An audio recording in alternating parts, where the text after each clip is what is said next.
Hello, in this video I'm gonna show you how to activate keyboard clipboard on your OPPO F21 Pro 5G.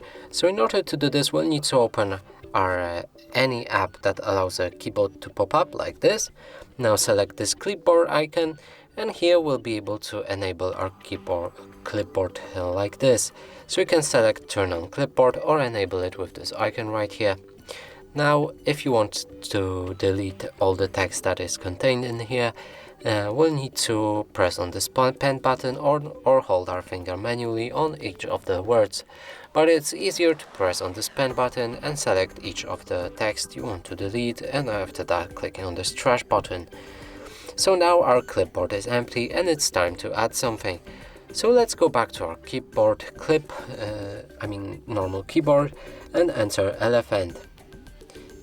For example, I'm going to use this word and add H, for example, as well, just to show you that you can do it with full sentences. Now let's hold our finger onto this word, extend it to this H, and click on copy. Now if we move back to our clipboard, we can see our word that we've just added with a letter that we added as well. And that's it for this video. Hope you like it. Please consider subscribing to our channel, leave a like and a comment below.